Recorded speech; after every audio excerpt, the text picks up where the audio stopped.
Pendant plus de 3 décennies, son visage a accompagné les souvenirs de millions de téléspectateurs. Son prénom suffisait. Il n'était pas nécessaire de préciser son nom de famille, ni de rappeler le titre de la série qui l'avait propulsée au sommet. Pour toute une génération, Hélène Rollès était simplement Hélène. Aujourd'hui, âgée de 59 ans, la chanteuse et comédienne française continue de susciter une émotion rare. Chaque nouvelle apparition, chaque chanson et chaque déclaration ravivent une époque où les téléspectateurs attendaient devant leur écran les aventures d'Hélène, Nicolas, Christian, Johanna, Lali ou Bénédicte. Mais derrière cette image douce, presque intemporelle, se cache une femme dont le parcours a été beaucoup plus complexe qu'il n'y paraît. Que lui est-il réellement arrivé? Pourquoi son histoire provoque-t-elle encore autant de nostalgie? Et pourquoi certaines personnes ont-elles le sentiment qu'en la regardant aujourd'hui, c'est une partie de leur propre jeunesse qui disparaît silencieusement? Hélène Rollès est née le 20 décembre 1966 au Mans. Elle fait ses premiers pas devant une caméra dès l'enfance, notamment dans le film Le Mouton Noir. Toutefois, c'est à la fin des années 1980 que sa trajectoire prend une direction décisive lorsqu'elle rejoint l'univers d'AB Productions. Au départ, rien ne laisse présager l'immense phénomène médiatique qui va suivre. Hélène travaille notamment au service du courrier avant que Jean-Luc Azoulay ne lui propose d'enregistrer ses premières chansons. Sa voix douce, son apparence naturelle et son attitude réservée la distinguent immédiatement des vedettes plus exubérantes de l'époque.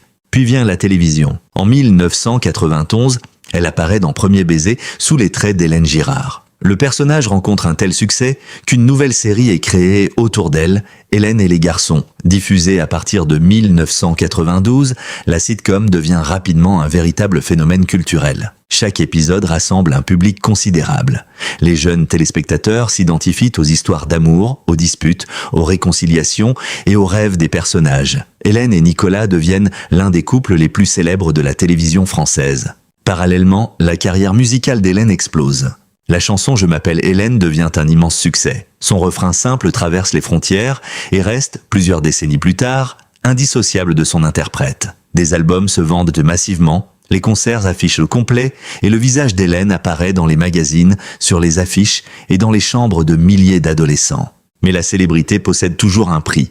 À l'époque, Hélène est soumise à un rythme de travail particulièrement intense. Les tournages s'enchaînent, tout comme les séances d'enregistrement, les interviews, les séances photographiques et les concerts. Derrière son sourire calme, la jeune femme doit supporter une pression médiatique que peu de personnes peuvent réellement comprendre. Son image devient presque plus grande qu'elle-même. Le public ne distingue plus toujours la comédienne de son personnage. Hélène Rollès et Hélène Girard semblent ne former qu'une seule personne. Cette confusion lui apporte une popularité immense, mais elle l'enferme également dans une identité dont il devient difficile de s'échapper. Dans ses chansons comme dans ses rôles, elle représente la jeune femme sensible, fidèle, romantique et rassurante. Le public attend d'elle qu'elle reste éternellement la même. Pourtant, derrière cette image parfaitement contrôlée, Hélène aspire à une vie beaucoup plus simple. Contrairement à de nombreuses célébrités, elle n'a jamais semblé rechercher constamment la lumière. Elle protège farouchement sa vie privée et préfère la tranquillité à l'agitation du monde médiatique. Cette contradiction constitue peut-être la clé de toute son histoire. Hélène Rollès est devenue une immense vedette sans jamais paraître entièrement fascinée par la célébrité. Au milieu des années 1990, le phénomène commence progressivement à s'essouffler. Les goûts du public évoluent. Les programmes télévisés changent. La presse, qui l'avait porté au sommet, devient parfois plus critique. La série Hélène et les garçons laisse place au miracle de l'amour, puis aux vacances de l'amour. Les personnages grandissent, les décors se transforment et les intrigues deviennent plus adultes. Mais l'époque de l'immense frénésie médiatique semble déjà appartenir au passé. Sur le plan musical, certains albums rencontrent moins de succès que les précédents. Après avoir vendu énormément de disques et rempli de grandes salles, Hélène se retrouve confrontée à une réalité douloureuse. Dans le monde du spectacle, la popularité peut disparaître aussi rapidement qu'elle est arrivée. Elle décide alors de prendre ses distances. Ce retrait n'est pas une disparition tragique, mais une tentative de retrouver une existence plus équilibrée. Loin des projecteurs, elle se consacre davantage à ses proches, à ses animaux et à une vie quotidienne qu'elle souhaite préserver des regards indiscrets. Pendant plusieurs années, les apparitions publiques se font rares. Pour certains admirateurs, ce silence est difficile à accepter. Ils se demandent si Hélène reviendra un jour, d'autres imaginent des drames ou des conflits. Mais la vérité semble beaucoup plus simple. Après avoir vécu à une vitesse vertigineuse, elle avait besoin de respirer. Ce qui est arrivé à Hélène Rollès n'est donc pas un événement unique. C'est l'histoire d'une adolescente devenue célèbre, d'une jeune femme enfermée dans une image idéale, puis d'une artiste qui a choisi de ralentir afin de ne pas se perdre entièrement. Cependant, personne ne savait encore que plusieurs années plus tard, une nouvelle aventure allait commencer. Une aventure fondée non plus seulement sur le succès, mais sur l'amitié, la fidélité et la nostalgie. Lorsque Hélène Rollès revient véritablement sur le devant de la scène au début des années 2010, le paysage audiovisuel français a profondément changé. Les réseaux sociaux ont transformé la relation entre les célébrités et leur public. Les séries se consomment différemment. Les anciennes vedettes des années 1990 sont souvent présentées comme des symboles nostalgiques d'une époque disparue. Pourtant, Hélène refuse de devenir uniquement un souvenir. En 2011, elle retrouve une grande partie de ses anciens partenaires dans Les Mystères de l'amour. Cette nouvelle série prolonge les aventures commencées dans Hélène et les garçons, Le miracle de l'amour et Les vacances de l'amour. Au départ, certains observateurs pensent que le projet ne durera que quelques mois. Beaucoup imaginent une simple opération nostalgique destinée aux anciens admirateurs. Mais la série résiste. Saison après saison, elle rassemble un public fidèle. Les intrigues deviennent parfois improbables, dramatiques ou volontairement romanesques, mais l'essentiel se trouve ailleurs. Les téléspectateurs ne reviennent pas seulement pour découvrir ce qui va arriver aux personnages. Ils reviennent pour retrouver une famille. Cette notion de famille est essentielle pour comprendre Hélène. Au fil du temps, ses partenaires de tournage sont devenus bien plus que de simples collègues. Plusieurs membres historiques de la distribution ont continué l'aventure pendant des décennies. Patrick Puy-de-Batte, qui interprète Nicolas, a notamment décrit Hélène comme une sœur, tandis que la comédienne a expliqué qu'elle appréciait surtout de retrouver ses amis sur les plateaux de tournage. Derrière les histoires fictives, une véritable aventure humaine s'est donc construite. Les acteurs ont traversé ensemble les changements de carrière, les échecs, les succès, les séparations, les deuils et les transformations de la vie. Le public a également vieilli avec eux. Les adolescents qui regardaient Hélène et les garçons dans les années 1990 sont devenus adultes, puis parfois parents ou grands-parents. Chaque ride, chaque changement de voix et chaque regard fatigué raconte le passage du temps. C'est précisément pour cette raison que la fin annoncée des Mystères de l'amour a provoqué une émotion considérable. Après 14 années de diffusion sous ce titre, la série a fait ses adieux à TMC à la fin de l'année 2025. Cette décision ne signifiait pas seulement l'arrêt d'un programme télévisé. Elle semblait fermer un chapitre commencé plus de 30 ans auparavant. Pour de nombreux admirateurs, cette annonce a eu l'effet d'un choc. Ils avaient pris l'habitude de retrouver Hélène et ses amis chaque semaine. Même ceux qui ne suivaient plus régulièrement la série savaient qu'elle existait toujours. Sa présence constituait une sorte de lien discret avec leur jeunesse. Lorsque ce lien menace de disparaître, ce n'est pas uniquement une série que l'on pleure, c'est le temps qui passe. Hélène, elle-même, a toujours abordé ces changements avec une forme de calme. Elle n'a jamais multiplié les déclarations spectaculaires, ni cherché à transformer chaque étape de sa carrière en drame médiatique. Cette retenue explique en partie pourquoi tant de personnes lui restent attachées. Dans une époque dominée par la surexposition, Hélène Rollès demeure une personnalité mystérieuse. Elle parle peu de sa vie privée, ne cherche pas constamment à attirer l'attention et ne construit pas son image à travers les polémiques. Cette discrétion a néanmoins alimenté de nombreuses interrogations. Au fil des années, le public s'est demandé pourquoi elle ne s'était jamais mariée publiquement, pourquoi elle parlait si rarement de ses relations sentimentales ou pourquoi elle semblait avoir choisi une vie loin des conventions habituelles de la célébrité. Hélène a cependant construit une famille à sa manière. Elle est devenue mère adoptive de 2 enfants originaires d'Éthiopie, une décision profondément personnelle qu'elle a longtemps protégée des médias. Pour elle, la maternité ne devait pas être un spectacle. Elle représentait un engagement réel, intime et durable. Cette facette de son existence montre une autre Hélène. Non plus seulement l'héroïne romantique chantant l'amour impossible, mais une femme ayant choisi de donner une place centrale à ses enfants. Il serait donc trompeur de présenter sa vie à 59 ans comme une succession de regrets. Certes, elle a connu la violence de la célébrité, le recul médiatique et la fin progressive d'une aventure télévisuelle historique. Mais elle a également obtenu quelque chose que beaucoup d'artistes ne parviennent jamais à conserver. La possibilité de choisir. Choisir quand apparaître. Choisir les projets qui lui ressemblent. Choisir de protéger sa famille. Choisir de ne pas répondre à toutes les rumeurs. Choisir enfin de ne pas devenir prisonnière du regard des autres. La fin des Mystères de l'amour sur TMC ne marque d'ailleurs pas nécessairement la disparition définitive de cet univers. Des projets de prolongement et de nouvelles productions ont été évoqués, tandis qu'Hélène a continué à parler de l'avenir avec ses partenaires. Au printemps 2026, elle faisait encore l'objet de confidences et d'actualités concernant ses anciens collègues et l'après-Mystère de l'amour. Mais le véritable tournant se trouve peut-être ailleurs. Alors que beaucoup pensaient qu'Hélène allait se retirer progressivement, elle a choisi de revenir à ce qui avait accompagné toute sa vie, la musique. Et ce retour révèle quelque chose d'essentiel. À 59 ans, Hélène Rollès n'est pas une femme brisée par le passé. Elle est une artiste qui a compris qu'il était possible de transformer la nostalgie en une nouvelle force. Il existe une étrange émotion lorsque l'on écoute aujourd'hui Hélène Rollès interpréter « Je m'appelle Hélène ». La voix n'est plus exactement celle de la jeune femme des années 1990. Le visage a changé, le public aussi. Pourtant, les premières notes suffisent à faire renaître des images enfouies depuis longtemps. Une chambre d'adolescent, un poste de télévision allumé après l'école, des magazines soigneusement conservés, un premier amour, une époque où l'avenir semblait encore infini. Voilà pourquoi certaines personnes ont les larmes aux yeux lorsqu'elles revoient Hélène sur scène. Elles ne pleurent pas nécessairement parce qu'un drame lui serait arrivé. Elles pleurent parce qu'elles leur rappellent ce qu'elles ont elles-mêmes perdu. L'enfance, la jeunesse, l'insouciance, les personnes qui ne sont plus là.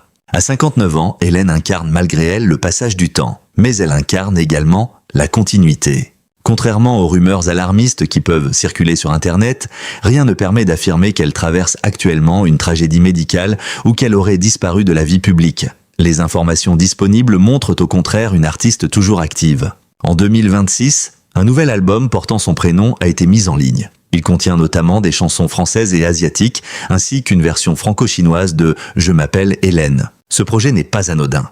Depuis plusieurs années, Hélène Rollès connaît une popularité remarquable en Chine. Ses chansons et les séries dans lesquelles elle a joué ont rencontré un public important dans le pays. La chanteuse y est accueillie avec une ferveur qui surprend parfois les observateurs français. TF1 l'a notamment présentée comme une véritable vedette auprès du public chinois. Cette reconnaissance internationale offre une seconde vie à sa carrière musicale. Alors qu'en France, son nom reste souvent associé aux années 1990, une partie du public asiatique la considère toujours comme une artiste majeure. Cette différence de perception lui permet de continuer à enregistrer, à voyager et à se produire sur scène. Une nouvelle tournée passant notamment par plusieurs villes chinoises a été annoncée pour 2026, avec un concert exceptionnel prévu le 15 novembre 2026 à la salle Pleyel à Paris. Ainsi, ce qui arrive aujourd'hui à Hélène Rollès n'est pas une fin tragique. C'est une transformation. Elle quitte progressivement le rôle de l'éternelle jeune héroïne pour devenir la gardienne d'une mémoire collective.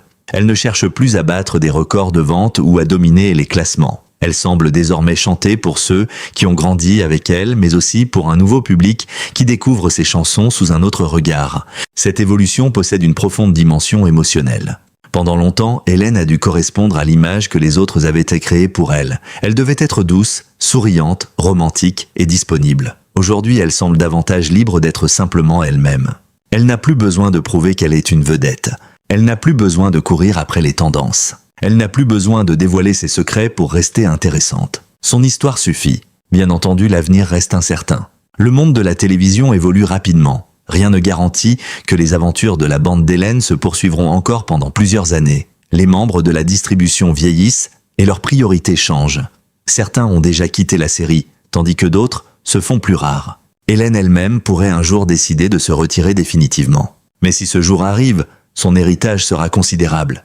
Elle aura accompagné plusieurs générations de téléspectateurs. Elle aura vendu des millions de disques, rempli des salles de concert et incarné l'un des personnages les plus reconnaissables de la télévision populaire française. Elle aura également démontré qu'une artiste peut survivre à la fin d'un phénomène médiatique sans renier son passé. Pendant des années, certaines personnes ont regardé l'univers d'AB Productions avec ironie. Les dialogues simples, les décors colorés et les rires enregistrés ont souvent été critiqués. Pourtant, le temps a transformé ces séries en véritables archives sentimentales. Elles témoignent d'une époque. Et au centre de cette époque se trouve Hélène. Son regard calme, sa voix fragile et son sourire légèrement réservé sont devenus des repères. Ils rappellent que la télévision n'est pas uniquement une industrie. Elle peut aussi créer des souvenirs profondément intimes. À 59 ans, Hélène Rollès ne ressemble peut-être plus exactement à la jeune femme que le public a découverte en 1992. Mais ce serait une erreur de considérer ce changement comme une perte. Vieillir n'est pas disparaître. Changer n'est pas trahir. Tourner une page ne signifie pas effacer l'histoire. Au contraire, Hélène semble aujourd'hui accepter pleinement le chemin parcouru. Elle continue de chanter ses anciens succès sans chercher à fuir celle qu'elle était. Dans le même temps, elle avance vers de nouveaux projets, de nouveaux concerts et de nouvelles rencontres. Peut-être est-ce cela, le véritable secret de sa longévité. Elle n'a jamais essayé de devenir quelqu'un d'autre. Dans un milieu où les artistes modifient constamment leur image pour rester visibles, Hélène est restée fidèle à une forme de simplicité. Cette fidélité lui a parfois coûté une reconnaissance critique plus importante, mais elle lui a permis de conserver un lien exceptionnel avec son public. Quand elle monte aujourd'hui sur scène, elle n'est plus seulement une chanteuse interprétant ses anciennes chansons. Elle est le symbole vivant de milliers d'histoires personnelles. Certains spectateurs pensent à leurs parents, d'autres se souviennent de leur premier amour. D'autres encore revoient des amis qu'ils ont perdus de vue. C'est pourquoi il est parfois difficile de retenir ses larmes. Non pas parce qu'Hélène Rollès aurait été frappée par une terrible tragédie, mais parce que sa présence nous oblige à regarder le temps en face. Elle nous rappelle que plus de 30 ans se sont écoulés, que les enfants sont devenus adultes, que les rêves ont changé, que certains visages ont disparu. Mais elle nous rappelle également qu'une chanson peut survivre à tout cela. Une mélodie peut traverser les décennies. Une voix peut réveiller un souvenir que l'on croyait perdu. Et une artiste que beaucoup pensaient appartenir au passé peut encore monter sur scène, regarder son public et commencer simplement par ces mots devenus immortels. Je m'appelle Hélène, alors qu'est-il réellement arrivé à Hélène Rollès à 59 ans? Elle a grandi, elle est devenue mère, elle a vu une série historique arriver au terme d'un immense chapitre. Elle a traversé les périodes de gloire et de silence. Elle a appris à protéger sa vie privée. Et surtout, elle est toujours là. Peut-être plus discrète, plus mature et plus consciente de la fragilité du temps, mais toujours fidèle à cette douceur qui a marqué des millions de personnes. Son histoire ne doit donc pas être racontée comme celle d'une chute. Elle doit être racontée comme celle d'une résistance silencieuse. La résistance d'une femme qui a survécu à sa propre légende et qui, plus de 30 ans après ses premiers grands succès, continue de faire chanter et pleurer son public. Car certaines étoiles ne brillent pas toujours avec la même intensité. Elles s'éloignent parfois. Elles deviennent plus discrètes. Mais elles ne disparaissent jamais vraiment. Et c'est peut-être là que réside la plus belle leçon de son parcours. Hélène Rollès n'a jamais eu besoin de scandale pour rester dans les mémoires. Elle a avancé avec discrétion, portée par la fidélité de ceux qui l'ont aimée depuis leurs années de jeunesse. À 59 ans, elle ne représente pas seulement une chanteuse ou une comédienne, mais un fragment vivant de notre passé. Une voix capable de réveiller en quelques secondes des souvenirs que le temps semblait avoir effacés. Alors, en regardant son histoire, ne pleurons pas uniquement sur les années disparues. Réjouissons-nous aussi de voir qu'Hélène est encore présente, qu'elle continue de chanter, de créer et de transmettre cette douceur qui a marqué tant de vies. Et vous, quel souvenir gardez-vous d'Hélène Rollès? Quelle chanson ou quelle scène vous a le plus ému? Partagez votre témoignage dans les commentaires. Votre histoire pourrait rappeler à d'autres spectateurs un moment précieux de leur propre jeunesse. Si vous aimez les récits consacrés aux grandes figures de la télévision, de la musique et du cinéma, abonnez-vous dès maintenant à notre chaîne, activez la cloche de notification et partagez cette vidéo avec vos proches. Votre soutien nous permet de continuer à rechercher, analyser et raconter ces destins qui ont marqué plusieurs générations. Merci de nous avoir accompagnés jusqu'au bout et à très bientôt pour une nouvelle histoire.